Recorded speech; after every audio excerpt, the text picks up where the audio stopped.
welcome to today's episode of Through Talk with Debbyjazz. Today is a blessed day already, because we have a special guest in the house. You want to see my special guest, Abby? Don't go anywhere. Just stay tuned as I bring in my special. My name is Grace Lokiowrego. I'm a Deltan, a mother of 3 beautiful children. I'm a graduate from the Delta State University, Awine campus.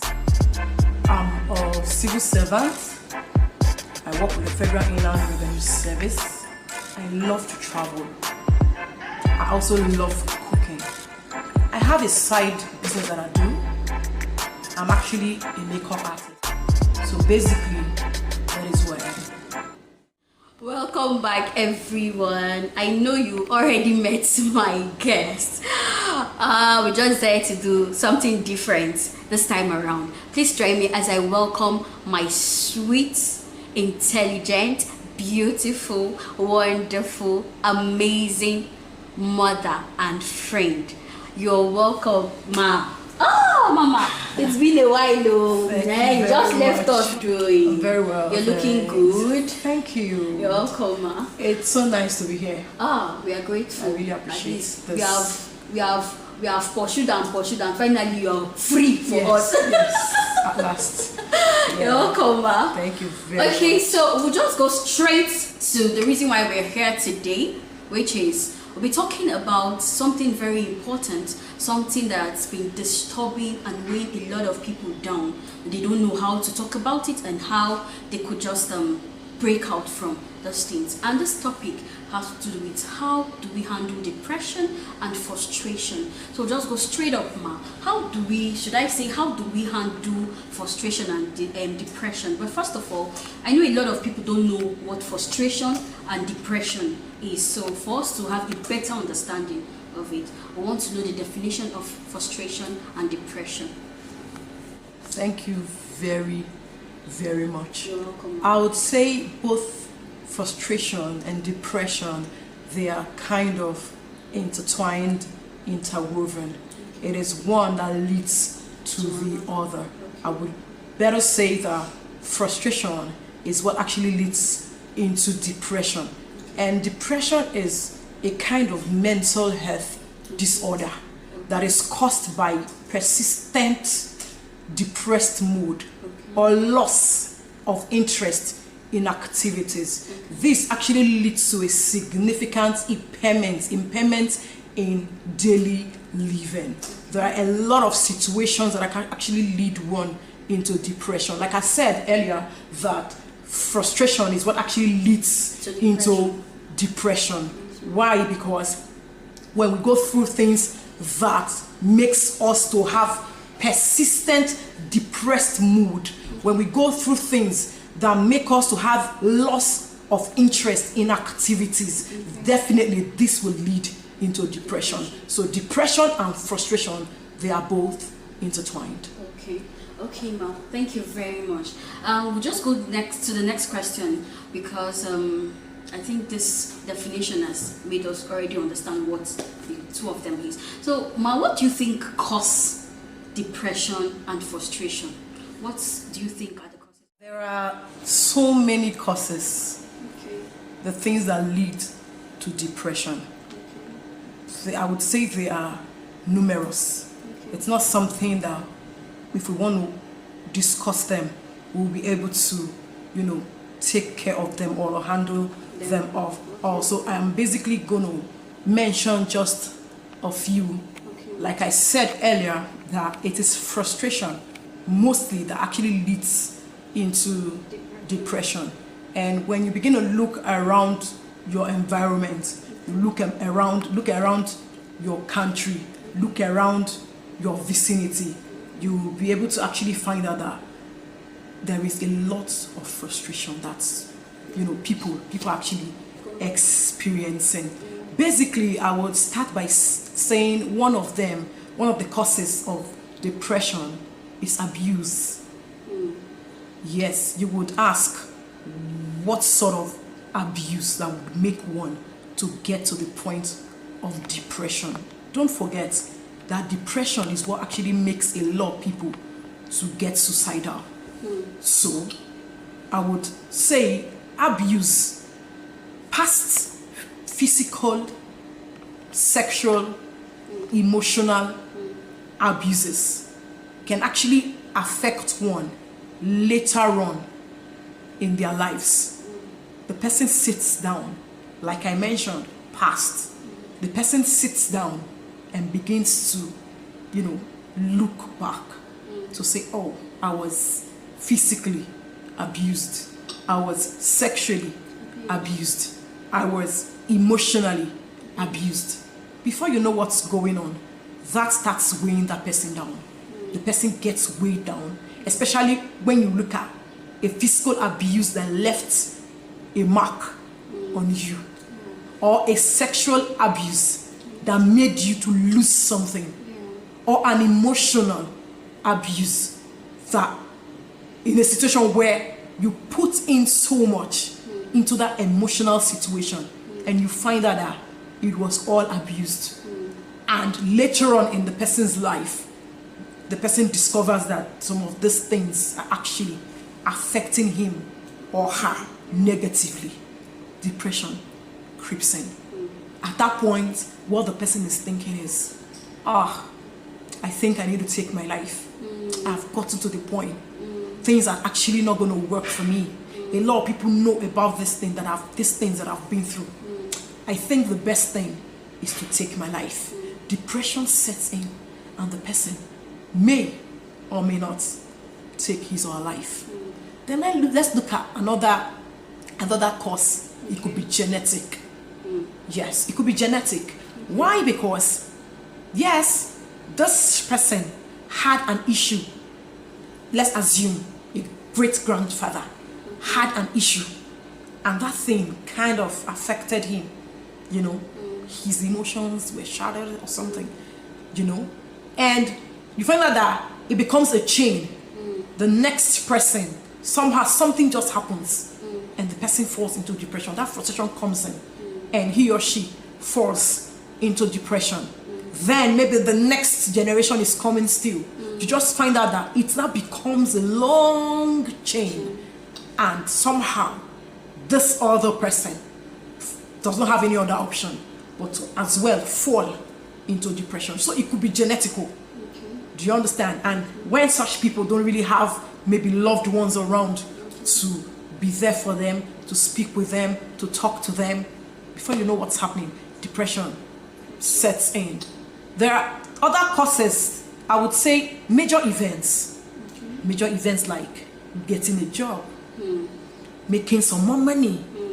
I know you will wonder, how can I get a job? I'll make so much money and I'll be depressed. Come off it. You can never tell. Do you know how strenuous that job is? Yes. Do you know how early that person has to wake up in the morning to get dressed and hit the road and gets to the office? He walks from morning until evening. That person, maybe a he or a she, has a family to take care of, to cater for. Apart from that, there is church activity for that person to attend to. So you find that that person is actually working round the available 24 hours. Maybe using more than 12 hours to actually do something for herself, for himself. I mentioned 24 hours because you'll be so surprised that because of the magnitude of the job before that person, perhaps the person has a key performance indicator before him or her that he must achieve to get something from that job. While the person is sleeping, the mind is working. The mind is not at rest. The mind is busy. And you think it is not 24 hours. It is 24 hours without the person actually knowing. So that pressure, that work pressure can actually make one get frustrated, and depression comes in. You're making so much money, you don't even know how to handle it. You don't know how to handle this money that's coming your way. This one is giving you this advice. This person is giving you this advice. You find out that one person has turned to your manager immediately. And at that point, there's so much on your mind. Before you know what's happening, you're getting frustrated. Then it becomes worse when you lose a job. Do you know what it means for you to have a living? You can actually earn to make a living, but all of a sudden, that job is snatched out of your hands. A lot of people, during this COVID, a lot of people lost their jobs. You can't even imagine what those people are going through. Let's not even mention those that lost their jobs. What about those that are teachers from the private sector who, because of COVID, they couldn't work, and based on that, they couldn't earn? Do you know the kind of frustration they've gone through this period without people reaching out to them to even ask them, how are you guys coping? Let alone a loss of a loved one. Yeah, in the year 2000, I actually lost an immediate elder brother. I knew how painful it was. You know, when I hear people say, I lost appetite, I can't eat. I lost appetite, I can't eat. I can't eat. I always marveled. How would one actually lose appetite? Like the saying says, he who wears the shoe knows where it hurts. Exactly. When I lost that person, yeah, I was given every multivitamin to take. None worked. I would see food like this, I won't be able to eat it. I'll be looking at the food like as if it's not food.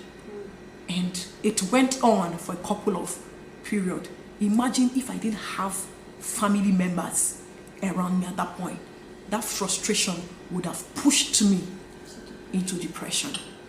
What else? Conflict. Conflict. You wonder, if there is a conflict, why would it lead to depression? Have you witnessed family conflict? You don't witness it. When you have a family and there is conflict between the family members, you will not understand. Have you seen where a particular brother is going to one juju house to go and get whatever to harm this person, and perhaps this person knows that this is what this person is doing, and it is like that off and on, off and on, off and on, off and on, and you think that will not lead into frustration?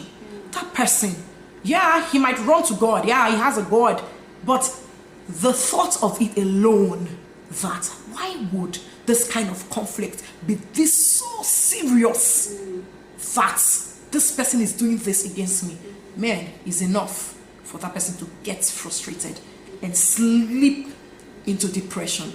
What about illnesses? The kind of illnesses that are flying in the air these days. Of recent, I saw it on social media. The Black Panther guy, he lost his life. Do you know the depression that guy would have gone through? The fact that at that point that he knew he was sick. There was a time I read also on Instagram that the guy posted a picture of him where he was looking very emaciated, and people were insulting him. They didn't even know what the guy was going through. Then we have such illnesses. That is the one we know because the person is popular. Do you know how many illnesses that people have suffered?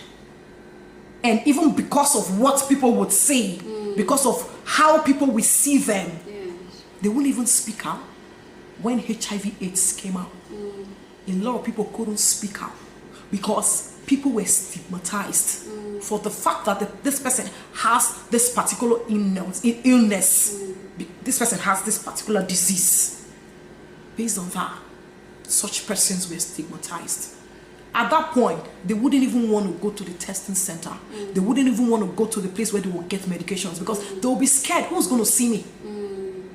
You understand? When I get into that place, anybody that sees me going in there, the person knows that I'm HIV positive. At that point, they start struggling with the thought of it. They start struggling with the thought of it. Before you know what's going on, man, they're frustrated. When that frustration becomes too much, they get depressed. The truth of the matter is this: I, as a person, have always asked, this life is so sweet. This life is so beautiful. Yeah, things might not be working. the way I expected them to work, the way I wish they could work, you know. But I always say, this life is sweet, so why should I? Why should I take my life? Why would I get to the point of depression? But that is me that is speaking.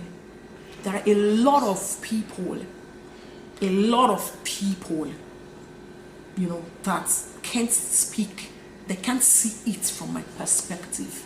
I don't judge people. Because they can't see from my perspective, they might slip into depression. What about loss of marriage? Nobody prays for a divorce. Nobody wishes for it.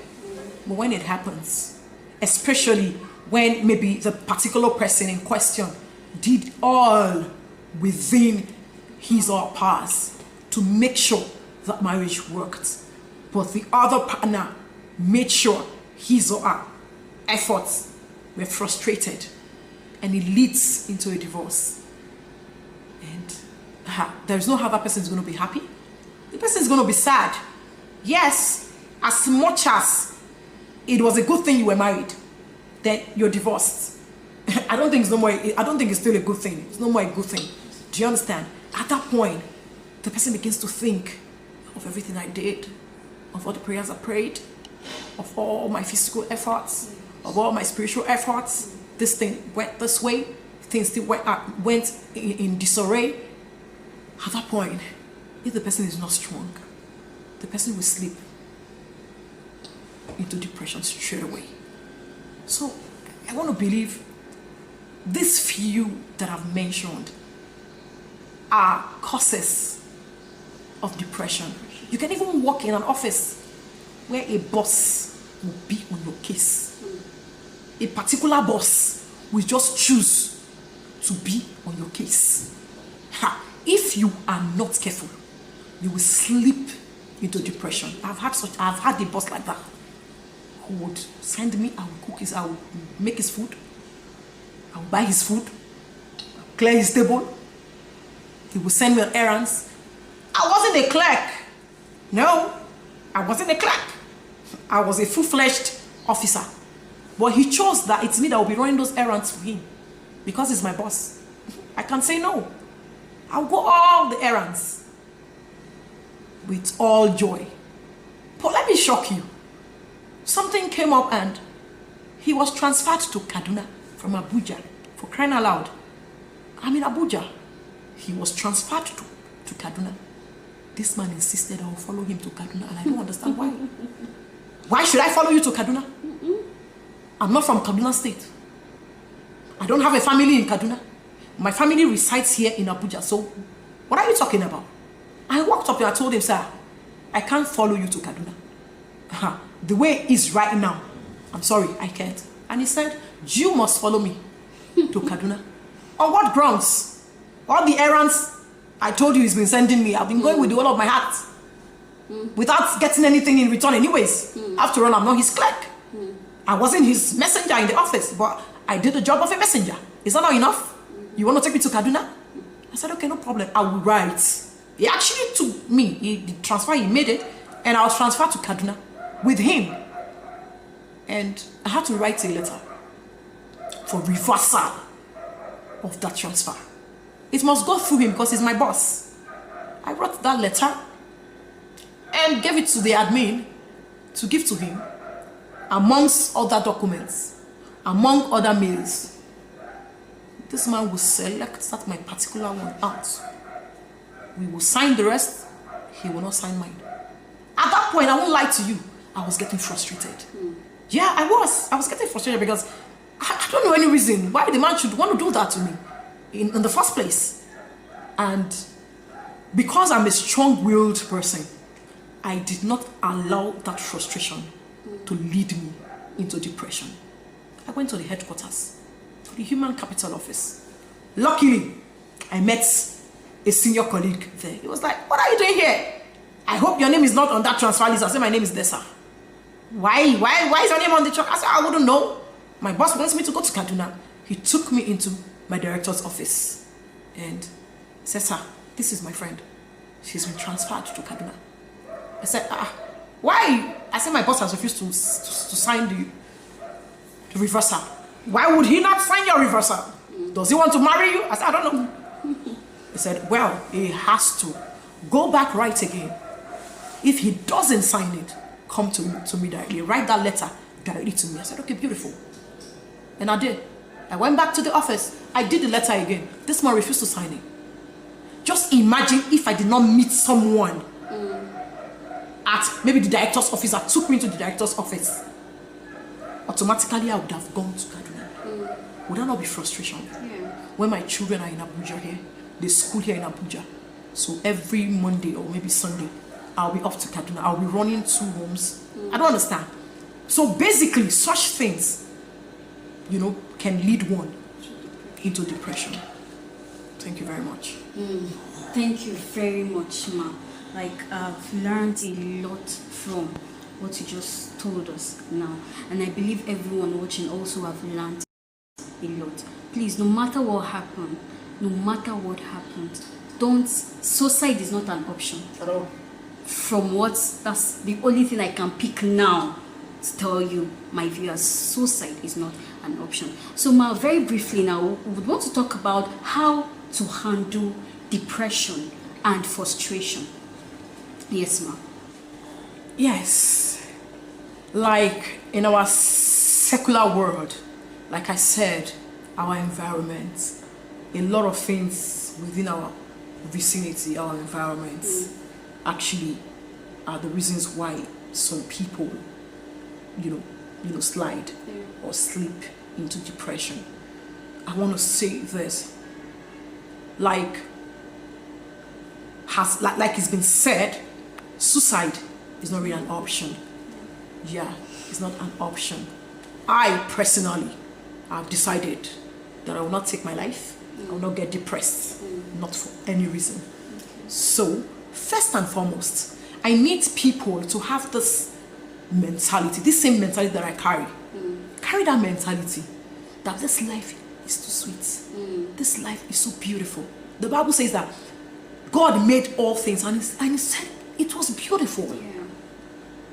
So, do you understand? So, I'd say carry that mindset, carry that mentality that even when things are bad today, tomorrow can be bright.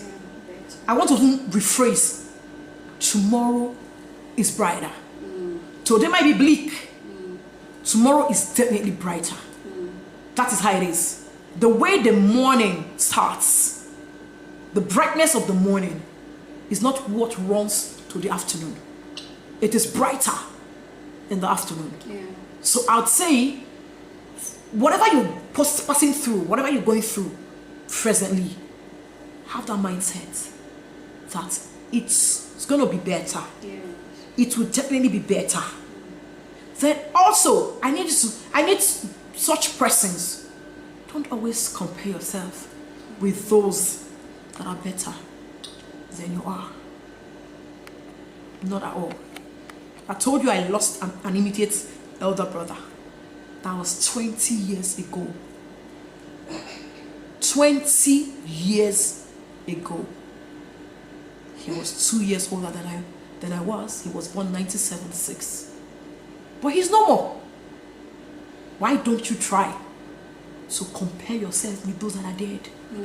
Those that you were better than. It will help you to place you in a better position. You'll be able to sit down to thank God by counting your blessings. That is one. Secondly, I want to beg my viewers. I want to actually beg. Rather than being too judgmental on people, let's learn to get closer to these people. People tend to judge people from their appearance, from their looks, but you've not been able to sit down to get close to this person, to find out what that person is actually going through. We are not meant to be judgmental. We shouldn't be judgmental at all. I have been wrongly judged. People see me from afar. And they say, this woman, she's very harsh. She has a very harsh appearance. This woman, she could be a fighter. People have judged me like that. But when they come close, they find out that they tell me themselves that I am shocked at your personality. I never knew you are this simple. I never knew you are this sweet. Let's stop being judgmental. I would prefer us to care more for people. Let's show love to people. Yes, everything will go. It's only love that will remain. Let's show love to people. We don't even know what people are going through. We don't know. You will hear somebody took his life and you will be judging the person. Why would this person take his life? Why would this person take her life? If you were opportune to meet that person, would you have been of help? Would you have rendered any help to that person? No, the answer is no. Because it is typical of man to be selfish. Yes, we are selfish in nature. It's our typicality. That is what we are. So, more to the viewers, more to the audience. Let's show love to people. Let's care for people. And I also want to say, you are sick?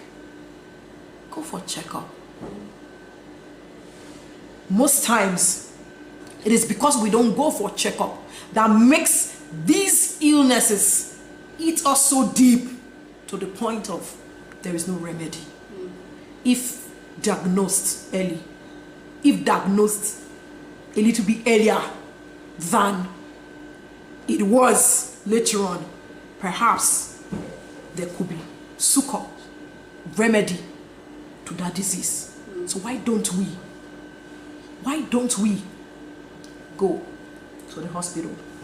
As a Nigerian, it's very difficult for us to go for checkups. Yeah, until we are sick to the point of death, we don't even check up. We don't do anything check up. So I would advise people to go for checkup. It will help us from falling into depression. Yeah. Because that point where the sickness begins to frustrate us would not come any longer. Depression will be out of it. I also want to advise people who abuse people to stop it. Emotional abuse, sexual abuse, physical abuse. Let's stop it. Let's stop people from sliding into depression. We don't need to abuse people. Whatever you know you don't like, step aside. You don't need to abuse that person. Don't use physical words. Don't use words. Words sometimes, they hurt more than even a cane. Let's be mindful of the things we say to people. We don't even know the crux they have. We don't even know. So why do we want to abuse these people? Major events, you have a job. Yeah, it is making you frustrated because of the pressure. Take a holiday. Yeah. Why don't you take a holiday? We work too much in this country. We work, we don't rest. We don't rest at all. Rest is very, very major in our lives. We need to have rest. That is why even the government made it compulsory. 1 month, go on your annual leave. The government is not stupid. They know you need rest. So why don't you rest? Some people, they will give them that 1 month. They will not even go on the leave. I want to be your boss. If I'm your boss, you must go on your leave. So reduce your work pressure if you know it's going to lead you into that depressed state. And I want to talk about those who are divorced or something. That is not the end of life. You need to know this. You need to know that being divorced is not the end of life. I have known people that got divorced and they are like sprinting. You can't even catch them. I've known people like that. Why are you allowing yours to depress you? Why are you allowing yours to get you frustrated? Yeah, it is not a good thing, but you shouldn't allow it to frustrate you. You shouldn't allow it to pull you down at all. Get your ass up. Get going. Make life happen. Go places. Good enough you have children. Make them your source of joy. Make them your pride. Don't allow that. It wasn't your fault that it happened. So why allowing it to get you depressed? No. I think you need to work on that. Get yourself busy. Get some side jobs. Do your main job. Go on holiday as well. It will help you. At that point where you just relax, everything is just being done for you. You know what I mean? Do that as well. So I want to say, the cap of it all is show love. That's actually the cap of it. Show love. Let's show love to these people. Some people are on drugs. They're on drugs. You think they want to just be on drugs. Even if you're on drugs, you can stop it. It won't help you if you're on drugs and it's really making you go psycho. It won't help you. Rather, you should stop it and quit. Drink water. That's what I drink. Drink water. It's very helpful. Depression, drink water. So, once again, I'd say, whatever things that are making us depressed, whatever things that are causing us frustration, talk to people. You need to talk to people. The idea of keeping all things embedded in your heart wouldn't help you. No, it wouldn't. So I would advise you talk to people. Yeah, at that point, you'll be able to get suggestions, people that would respond to you, people will be able to come to your aid. They said, a problem shared is half solved, at least. So, basically, those that are going through depression, frustration, please log into this channel all the time. You would get something beautiful here. We actually love you. Yeah. And you can actually reach the anchor of this program if you have any challenges. Thank you very much. Wow. Thank you so much, Ma. My mindset has been changed. Thank you so much, Ma. We are blessed. And to our viewers, we want to say, hope you've learned a lot from today's topic. Please, suicide is not an option. Please. And there's something Mama said that struck me. She talked about love. Please, stay around people that love you. That's just the bottom line of the whole thing. Stay around people that love you, people that care about you, people that makes you happy. If you stay around them, you wouldn't have any problem. Christ loves us so much. So should I say God loves us so much? That's why he gave us his only begotten son. So please stay around people that love you. Thank you all for staying with us and watching. Please don't forget to subscribe to our YouTube channel. The Lord bless you. We love you all. Bye-bye.